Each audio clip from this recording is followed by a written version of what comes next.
Hey, Katsakor here of Coach Kat and Dr. Mimi, and today we need to talk about the best cheat meal to go eat after you've achieved a weight loss goal.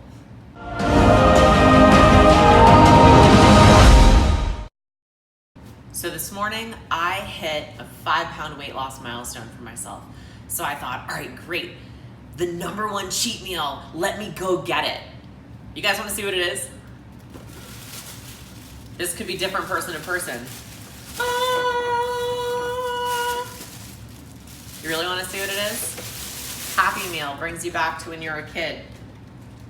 Wait, what? Psych, there's nothing in there. There's nothing cheat meal in there. So why did I just joke with you? Well, let's really think about what would have happened if you had gone and actually got that cheat meal.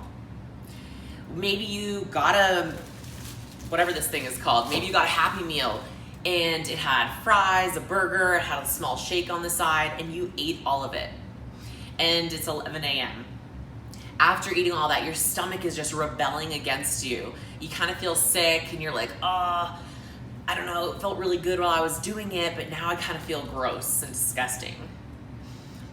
And then these negative thoughts start pouring in. This whole shame cycle, just shame storm starts coming in. And you think, well, I already feel like this. I've been so deprived for the last 2 months. I might as well go and get those Sour Patch Kids and go to the movies and get the popcorn and get that pizza and the brownies tonight. How many of you have been there? Where one cheat meal turns into a cheat day. And at the end of that day, all you can think about is how you've ruined all the hard work that you've put in. Ruined all the hard work. Disappointed, disgusted, just feeling really crappy, right? I know I've been there, and makes me want to ask you, like, is that a feeling that you want to repeat, want to keep repeating? Is that cheat meal really worth it? Because what can happen the next day? If that cheat meal turns into a cheat day, then maybe you think I might just start on Monday. But then Monday rolls around and it turns into eating off of your plan. Maybe you have a really strict structured plan and you have one bite of something, but this shame storm just keeps going and going, and it turns into the rest of the day eating bad. Then it turns into a week. Then it turns into a month. And before you know it, all the weight that you had lost on this diet, you gained back and then some. And you can trail it all back to that one epic cheat meal. Is that a pattern that you want to keep repeating? I know for me it's not, and I know for most of my clients it's not. So let's talk about how to get past that and start reprogramming what reward means to you. All right? So number one is get out of that all or nothing mentality. Like, how is that serving you, right? When you eat a cheat meal and feel like you've blown it, then you think, let's just go eat everything else. It's that all or nothing mindset. There's no gray area. You're not giving yourself permission to have some things here and there. You're really strict. So get past that. Start being a little bit more flexible, adding some foods back in. Instead of just cutting all carbs, add some carbs back in.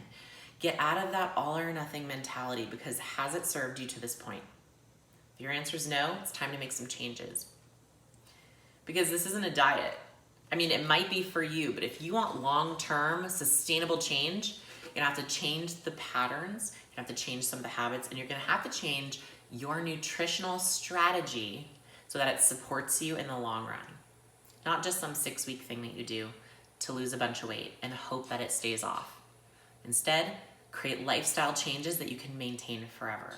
Part of that's going to be incorporating in some of those, treat foods, but having them in moderation.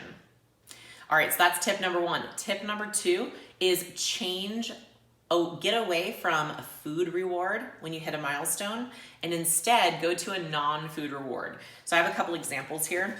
The first one's kind of a silly one, but it's office supplies. So I have a donut tape holder And I have a coffee cup, like a latte. You can pretend it's like a caramel macchiato with like 8 million calories in it. And this donut's from the best donut place. It has amazing frosting. It's all decked out. They're cute. They're pink. I like pink.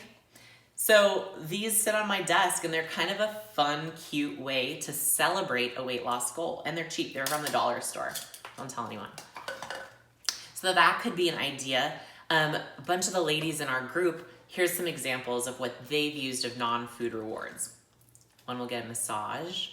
One likes to try on clothes that she hasn't been able to wear in a while and get that satisfaction of them coming up over her hips better, fitting around her bust better. Another really beautiful non-food reward that was recently shared with us is a woman got a bouquet of flowers for herself in a color that was close to her heart. And half of the flowers had opened, but some of them were still closed. And it represented her journey, that she's come a long ways and bloomed, but she still has farther to go. You might also think of home decor. I know that plays off of office supplies, but I mean, this is a no-calorie cupcake. Can it get any better than that? I mean, it might, but little fun things to take food out of the equation.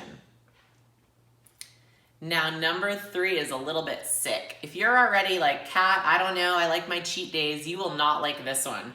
But this is probably the best thing that you could do to sustain long-term change, is giving yourself a non-food reward of more activity or more of the same actions that have got you to this place where you hit this milestone to begin with.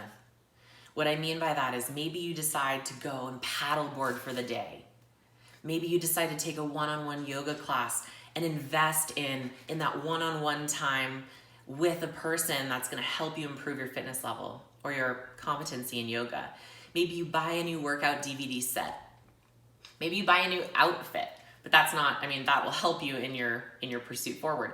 But go on a hike, get the family involved, go to the beach, have an experience that's outside, that's active, and that's gonna help you feel even more empowered to keep moving forward towards your ultimate goal.